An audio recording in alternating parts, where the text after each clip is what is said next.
come over with the world's first biofuel across the Atlantic Ocean. How was it? It was uneventful, just like we had hoped it was going to be. Everything went smoothly, just as it has in all the previous flights. We've done 8 commercial demonstrations to date and about 14 or 15 military demonstrations as well. For this particular flight, the raw material we used was camelina. Camelina is a plant which grows in dryland wheat areas. It doesn't use any more water than wheat does. It grows in the fallow season that the wheat fields would be in fallow, and it provides the biofuel from that plant.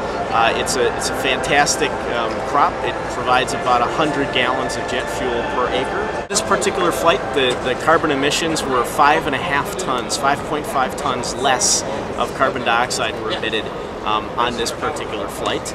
Taking that savings that we've measured now on this flight and from other calculations we've done, using that against the global usage of petroleum jet fuel, which is about 60 billion gallons a year, one could reduce the footprint of aviation by about 50 million metric tons per year just by using our fuel at about a 10% level in global aviation.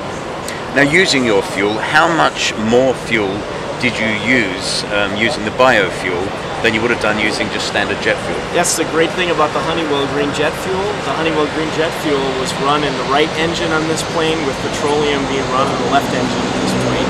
The chief pilot for Honeywell tells me that these engines are as closely matched as any 2 engines could be, and the right engine actually used 20 gallons less fuel than the left engine. So we actually used less fuel with biofuels than we would have if we had used petroleum. Now, the big question, airlines are complaining bitterly about the cost of fuel at the moment as the oil prices are going high.